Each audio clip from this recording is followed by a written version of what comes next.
Hello and welcome. In this video, I'll be going over the classes and advanced classes of captains in Shadow of War. If you missed my part 1 video, you might find it helpful to watch first, as I cover what to look for in a captain right away, and then go over captain traits in a little more depth. In part 3, I go through tribes. I'll leave links to both 1 and 3 in the description below. My name is Parkattack, let's get going. Every orc, including grunts, can be categorized into one of 5 classes: warriors, savages, defenders, hunters, and archers. Ologs make the 6th class, but are technically trolls, not orcs. When a grunt's promoted, they keep their class and gain a random tribe in advanced class, adding more depth to their traits, abilities, and personality. Warriors are the most common grunt and the most versatile. They're the only class that can be promoted to any advanced class, including marksman, which causes them to change their class from warrior to archer, being the only possible situation a class change can occur. Warriors wield a single-handed weapon and don't have any special traits. Although they are the most common and versatile class, they're also the most simple, and because of this, are generally inferior to the other classes. Savages dual wield their weapons and can parry frontal melee attacks. They can be promoted into every advanced class except marksmen, making them nearly as versatile as warriors, but much better fighters. Defenders carry shields and polearms, can block frontal attacks, and their own attacks can't be parried. They can be promoted into berserkers, commanders, destroyers, slayers, tanks, and trackers. Hunters carry javelins, deal more damage to beasts, and can attack from medium range just as well as melee. They can be promoted into assassins, beastmasters, commanders, destroyers, trackers, tricksters, and slayers. Archers carry crossbows and have the longest range of attack, and although they can utilize melee attacks, they're not nearly as effective as their ranged attacks. They can be promoted into assassins, beastmasters, destroyers, marksmen, trackers, and tricksters. And finally we have Ologs, which are different than orcs in several ways. They have more health, they can't be vaulted over from the front, they can throw orcs as a ranged attack, and their melee attacks can stun. However, they can be stunned by being shot in the head, and can then be mounted and repeatedly stabbed for extra damage. Ologs can only be promoted into beastmasters, berserkers, commanders, destroyers, and tanks.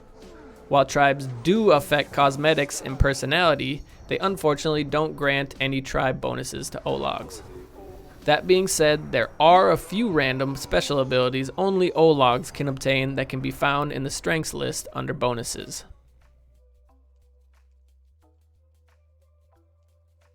Advanced classes have the most impact on how a captain will behave in combat. Some advanced classes are really good, some are really good in certain situations but useless in others, and some are almost completely useless. Keep in mind that Shadow of War is a game based heavily on RNG. Even when there are certain limiting rules, such as which class can adopt which advanced classes, there are sometimes unique circumstances or unintentional bugs that might break these rules. Everything I detail here isn't set in stone, but it will be accurate 99% of the time. The first advanced class on the list is the Assassin. Assassins most notably come with the no chance trait, negating any last chance Talion might otherwise be able to use. This means that if Talion is downed by an assassin, he's not getting back up. This paired with the great strength epic trait can cause Talion to be killed in one shot on brutal difficulty, making assassins arguably the best advanced class against the player. This makes them formidable fortress defenders and overlords, but somewhat average when dealing with other orcs. Savages and hunters are the ideal candidates, as they tend to attack the fastest and are more likely to get that deadly hit in. The next advanced class is Beastmaster. Beastmasters will call in Caragors and in some cases other beasts to fight alongside them. They also almost always come with the Beast Slayer bonus trait, allowing them to kill beasts instantly.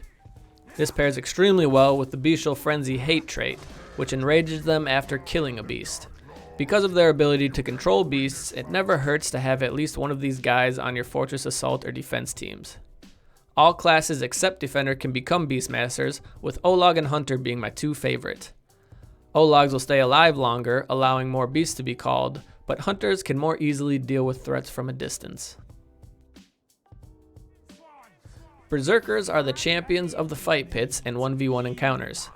With more base hates than any other class, it's pretty common for Berserkers to stay enraged for an entire battle.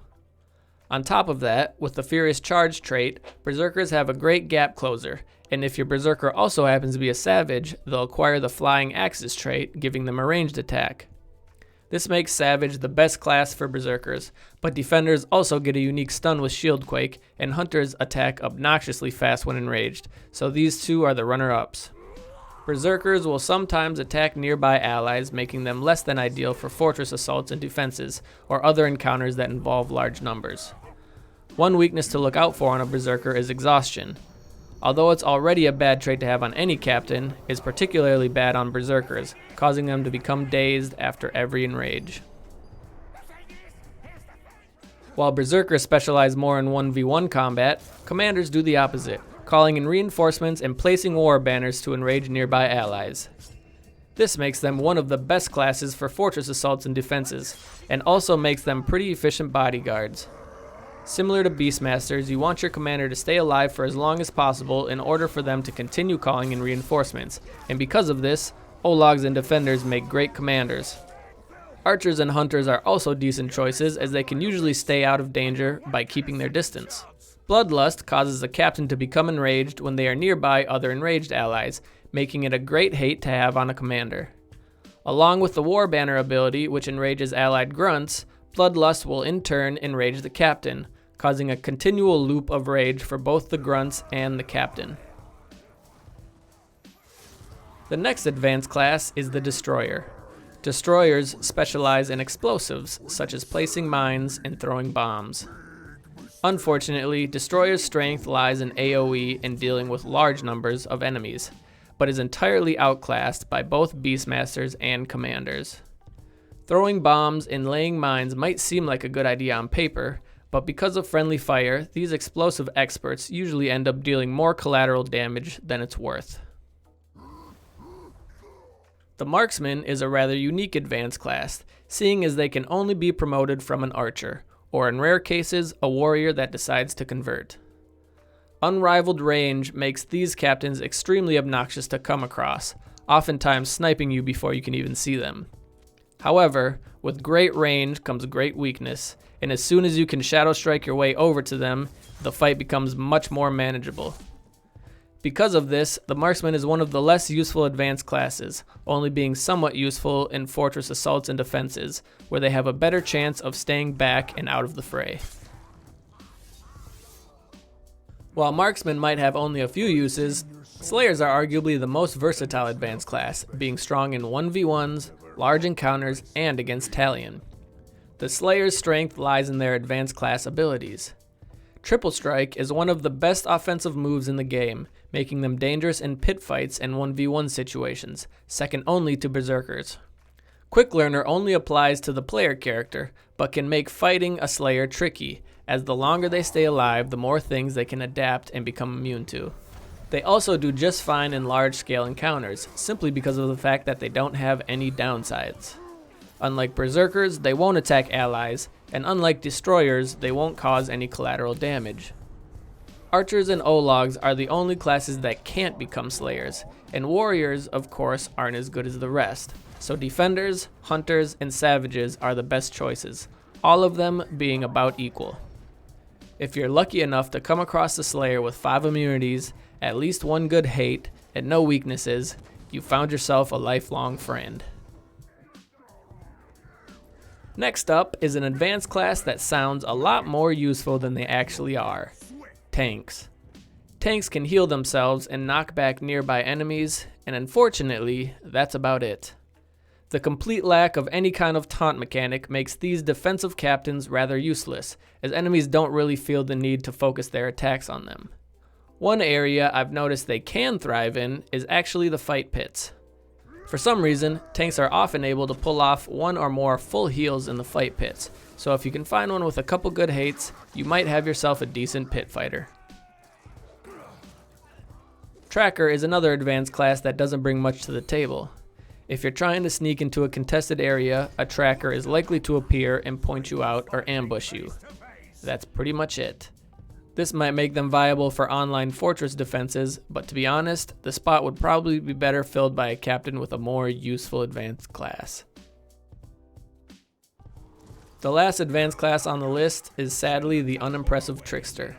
The Trickster's most notable quality is their ability to create decoys. This might seem overwhelming at first because there appears to be 5 captains instead of 1. But the decoys can be killed in 2 or 3 hits, even from regular grunts, so revealing the real Trickster is rather easy. After the decoys are gone, the Tricksters don't have much else up their sleeve, and taking them out becomes just as easy as it was to reveal them. All in all, there are definitely classes and advanced classes that are more useful than others. However, with the amount of traits and RNG involved, inferior classes or advanced classes shouldn't be automatically discounted. For example, let's say you come across a destroyer, one of the weaker advanced classes. You should always take a glance at the captain's traits. If they have 4 or 5 immunities and good hates, it's worth getting intel on them. If your intel reveals that they have no weaknesses, that captain will most likely be able to hold their own in battle for as long as they stay loyal. So although classes and advanced classes do matter, it's important to remember that immunities, hates, and weaknesses tend to matter more. And that's going to do it for this video. Don't forget to check out the links in the description for part 1 where I go over traits, and part 3 where I talk about tribes. You can follow me on Twitter at ParkAttack, join my Discord server Massive Attack, or if you want to see me live, you can follow me on Twitch at twitch.tv/ParkAttack. Thank you for watching. I hope you learned something new and enjoyed the video. Like and subscribe if you will, but more importantly, let me know what you think in the comments. Peace.